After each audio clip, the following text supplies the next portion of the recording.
आप सभी माताओं बहनों को अहोई अष्टमी के व्रत की बहुत बहुत शुभकामनाएं। अहोई माता सभी की संतानों की रक्षा करे, सभी को दीर्घायु रखे और निसंतानों को संतान सुख प्रदान करे। आज अहोई अष्टमी के शुभ अवसर पर सुनिए अहोई माता की कथा। कथा से पहले हम सभी विघ्न हरता भगवान श्री गणेश जी का ध्यान करके गणेश भगवान की कहानी सुनेंगे। एक बार एक अंधी बूढ़ी माई थी जिनका एक बेटा और एक बहू भी थे। वह बहुत गरीब थी। वह अंधी बूढ़ी माई हर दिन नियम से गणेश भगवान की पूजा किया करती थी। गणेश भगवान एक दिन बूढ़ी माई की पूजा से प्रसन्न होकर उनके सामने साक्षात सन्मुख आकर बैठ गए और बोले, बूढ़ी माई तू प्रतिदिन निस्वार्थ भाव से मेरा पूजन करती है, मैं तुझ पर प्रसन्न हूँ, जो चाहे सो मांग ले। तब बूढ़ी माई बोली, हे विघ्नहर्ता भगवान गणेश, मुझे मांगना तो आता नहीं, सो मैं क्या मांगूं। तब गणेश भगवान कहने लगे, ठीक है माई, मैं कल आऊंगा,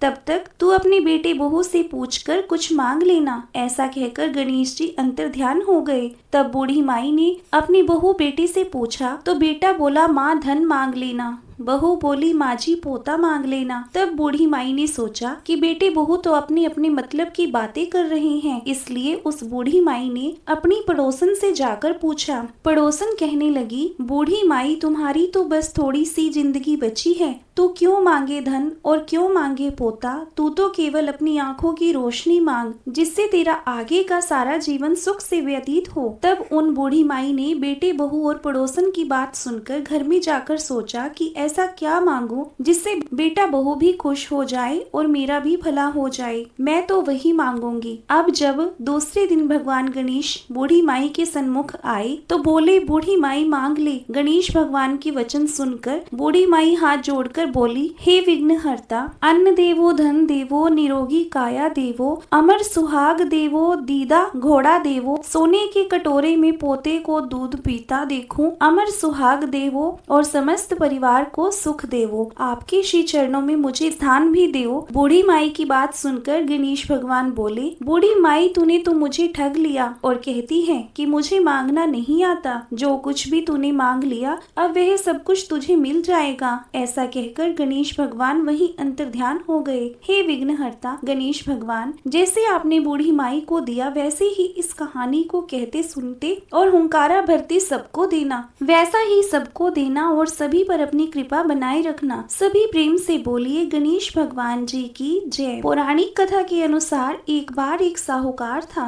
जिसके 7 बेटे और 7 बहुएं थी, साथ ही एक बेटी भी थी। दिवाली से पहले घर को लीपने के लिए इकलौती ननद अपनी भाभीयों के साथ जंगल में मिट्टी खोदने गई। जब वह मिट्टी खोद रही थी कि वहीं पर स्याहू की यानी कि सेई की मात थी। मिट्टी खोदते समय ननंद के हाथ से खुरपी लगकर सेई का एक बच्चा मर गया, जिसे देखकर स्याहू बहुत क्रोधित हो गई। दुखी होकर स्याहू माता बोली कि मैं अब तेरी कोख बांधूंगी। तब ननंद अपनी 7 भाभियों से कहने लगी कि तुम में से कोई मेरे बदले अपनी कोख बंधवा लो, लेकिन सबने इनकार कर दिया। परंतु छोटी भाभी सोचने लगी कि अगर मैं अपनी कोख नहीं बंधवाऊंगी तो सासू जी नाराज हो जाएंगी। ऐसा विचार कर ननंद के बदले में छोटी भाभी ने अपनी कोख बंधवा ली। इसके बाद जब भी उसका लड़का होता तो 7 दिन बाद वह मर जाता। एक दिन उसने पंडित जी को बुलवाकर पूछा कि पंडित जी, मेरी संतान 7वें दिन ही क्यों मर जाती है। तब पंडित ने कहा कि तुम सुरही गाय की पूजा करो,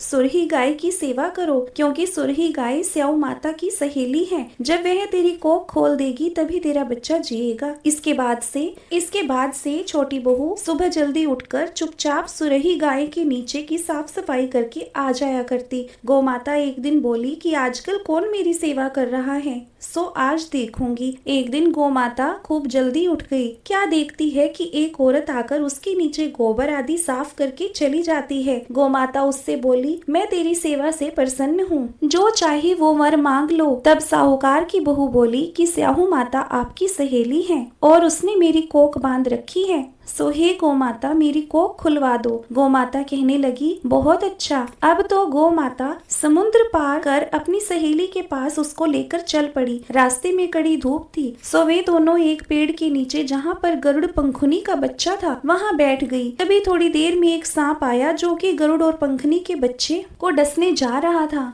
साहूकार की बहू ने यह देखा तो सांप को मारकर ढाल के नीचे दबा दिया और बच्चों को बचा लिया। थोड़ी देर बाद गरुड़ पंखनी आई और वहाँ पर खून पड़ा हुआ देखा तो साहूकार की बहू को चोंच मारने लगी। उसने सोचा कि हो ना हो इसकी बहू ने मेरे बच्चे को मार डाला है। तब साहूकारनी बोली कि मैंने तेरे बच्चे को नहीं मारा, बल्कि सांप तेरे बच्चे को डसने आया था। मैंने तो उस सांप से तेरे बच्चे को बचाया है। यह सुनकर गरुड़ पंखनी खुश होकर बोली कि मांग तू क्या मांगती है। साहूकार की बहू बोली, हे गरुड़ पंखनी, मुझे 7 समुंदर पार स्याऊ माता के पास पहुंचा दो। गरुड़ पंखनी ने दोनों को अपनी पीठ पर बिठाकर स्याऊ माता के पास पहुंचा दिया। स्याऊ माता उन्हें देखकर बोली कि बहन बहुत दिनों के बाद आई। वे कहने लगी, बहन मेरे सिर में जू पड़ गई, जरा मेरे सिर से जुए तो बीन दो। तब सुरही गाय के कहने पर साहूकार की बहू ने सिलाई से उनकी सारी जुए निकाल दी। इस पर स्याऊ माता प्रसन्न होकर बोली कि तूने मेरे सिर में बहुत सिलाई डाली है, इसलिए 7 बेटे और 7 बहुएं तुझे मिलेंगी। वह बोली, हे स्याऊ माता, मेरे तो एक भी बेटा नहीं है, 7 बेटे कहाँ से होंगे। स्याऊ माता बोली, वचन दे दिया सो दे दिया, वचन से फिरूं तो धोबी कुंड पर कंकरी हो जाऊं। जब साहूकार की बहू बोली, मेरी कोख तो तुम्हारे पास बंद पड़ी है। यह सुनकर स्याऊ माता बोली, तूने तो मुझे ठग लिया। मैं तेरी कोख खोलती नहीं, परंतु अब तो खोलनी पड़ेगी। जा, तेरे घर तुझे 7 बेटे और 7 बहुएं मिलेंगी। तू जाकर उज्जमन करियो, 7 अहोई अष्टमी बनाकर 7 कढ़ाई करियो। साहूकार की बहू खुश होकर लौट आई। घर लौट कर आई तो देखा 7 बहुएं और 7 बेटे बैठे हुए हैं। वह बहुत खुश हो गई।